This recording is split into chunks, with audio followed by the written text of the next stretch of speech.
Αυτή η χρονιά, ίσως και οι άλλοι, λένε αυτοί που βλέπουν, θα είναι οι χρονιές των εξετάσεων. Θα δώσουμε εξετάσεις. Με αφορμές πολλές, όχι μόνο αρρώστιες. Με διάφορες αφορμές. Μια θα φεύγει, άλλη θα έρχεται. Μας προετοίμασαν οι Άγιοι. Αλλά ποιος τους βάζει αυτήν τους Αγίους? Γιατί θα μας έχουμε αυτές τις εξετάσεις? Γιατί χρειάζεται ο Χριστός τους δικούς του ανθρώπους τώρα. Για να φτιάξει το καινούριο πλήρωμα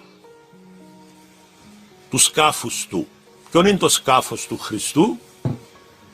Η Ορθόδοξη Εκκλησία. Αυτόν είναι το σκάφος του Χριστού. Και αποφάσισε ο Χριστός να αποκαθαρίσει το πλήρωμα αυτού του σκάφους. Και πλήρωμα δεν είσαστε μόνο εσείς οι απλοί χριστιανοί. Είναι και οι κυβερνήτες, οι δεσποτάδες και οι πατριαρχάδες, είναι και οι παπάδες, είναι και οι μούτσικαπε και οι ναύτες, όπως είναι οι διάκοι και οι καλόγεροι και οι ψαλτάδες. Τώρα θα δώσουμε εξετάσεις όλοι. Κανένας μην έχει πεποίθηση στις παλαιές περγαμηνές του. Μα εγώ έκανα τόσα προσκυνήματα, μα εγώ είχα τον τάδε γέροντα, τον τάδε Άγιον. Τώρα σαν να ξεκινά καινούρια ζωή. Και θέλει ο Χριστός, τώρα που είναι το μετέχμιον, από την παλαιά ζωή στη νέα εποχή. Όχι του υδροχώου που λένε αυτοί οι δαίμονες της νέας εποχής. Όχι. Η νέα εποχή που προετοιμάζει το σχέδιο του Χριστού. Δεν έχει μόνο σχέδια ο Κίσινγκερ και ο Μπιλ Γκέιτς και οι Ευρωπαίοι και οι Ρώσοι μεγιστάνες και ολιγάρχες. Όχι. Έχει σχέδια και ο Χριστός. Και μας αγαπά πιο πολύ από όλους. Πιο πολύ και από τη μάνα μας. Ο Χριστός μας αγαπά. Τώρα όμως κι θα μπούμε μέσα σε αυτόν το σκάφος. Και ποιοι τελικά είμαστε οι λαθρεπιβάτες, θα φανεί από τη στάση μας σε αυτήν τη χρονιά, ίσως και την άλλη. Αν δεν καταφέρουμε, επειδή είναι πλαχνικός ο Θεός, να μας δώσει άλλο ένα χρόνο. Για να μπορέσει έτσι να οδηγήσει αυτόν το νέο πλήρωμα της πανάρχαιας εκκλησίας των πρωτοτόκων και της Ορθοδόξου Εκκλησίας στην εποχή της αναλαμπής της Ορθοδοξίας που έρχεται. Μετά τον Παγκόσμιο Πόλεμο που ήδη ξεκίνησε. Όχι να ρωτάτε πότε θα γίνει ο πόλεμος. Αυτό που ζούμε είναι τα προήμια του Παγκοσμίου Πολέμου. Είναι βιολογικός πόλεμος αυτό που ζούμε. Και είναι πόλεμος ειδικά εκφοβισμού. Άμα φοβήσεις τον λαουντζίκο, τον κάνεις ό,τι θέλεις. Όχι εμβόλια του βάζεις, χορεύεις απάνω του και σου λέει και ευχαριστώ. Γι' αυτόν τώρα είναι η εποχή της Αγίας Ειρήνης. Τώρα είναι η εποχή του Αγίου Εφραίμ. Τώρα είναι η εποχή της ομολογίας, της μαρτυρίας. Ο 20ος αιώνας ήταν η εποχή των μεγάλων οσίων. Δεν προλαβαίνει το Πατριαρχείο να κάνει αγιοκατατάξεις. Και ακόμα και τούτους που έκαμεν είναι λίγοι. Μπροστά στο πέλαγος της αγιότητας του 20ου αιώνα. Οι περισσότεροι είναι αλήθεια, είναι οσίοι, ασκητές, ασκήτριες. Τώρα στον 21ο αιώνα θα είναι ομολογητές. Θα είναι μάρτυρες. Να το έχουμε κατά νου αυτόν το πράγμα.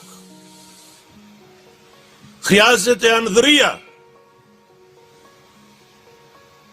για να μπορείς να ομολογήσεις τον Χριστό σήμερα και να μην φοβηθείς τι θα σου πούν οι δημοσιογράφοι,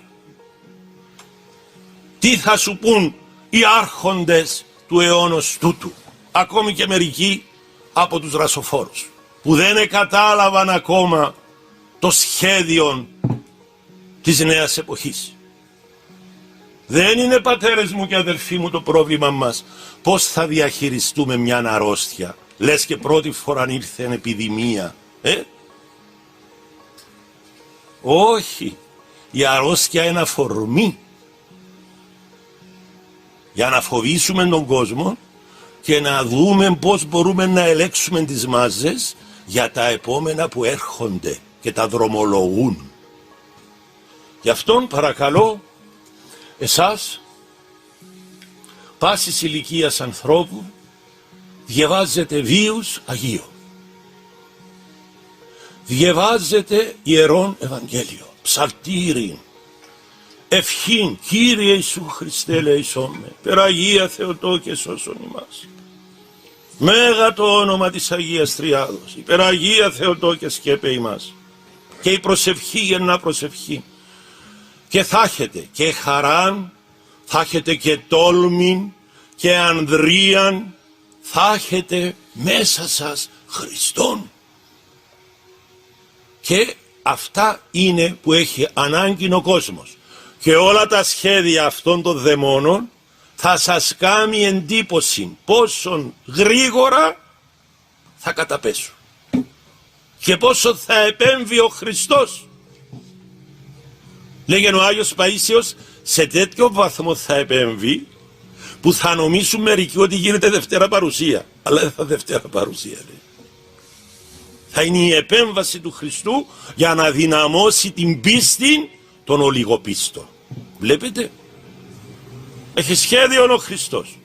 Μην δειλιάτε, μην αμφισβητείτε την ύπαρξή του και την αιώνια ζωή του. Θέλει να μας τη δώσει. Εμείς θέλουμε. Τώρα δίδομαι εξετάσεις. Εξεκίνησε η εγχείρηση που λέγαμε εδώ και χρόνια. Όσοι πιστοί. Πάντως το σκάφος του ο Χριστός είναι αποφασισμένος να το γεμίσει με καινούριο πλήρωμα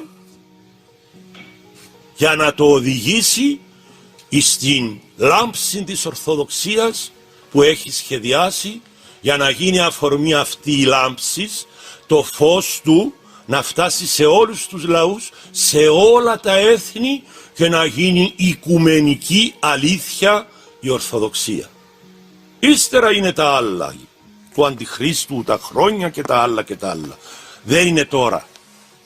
Αντίχριστες δυνάμεις πάντοτε υπήρχαν και τώρα υπάρχουν.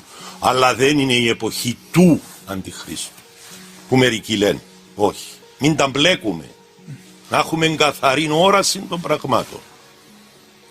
Και μαζί με τον Χριστόν ουδείς καθημών.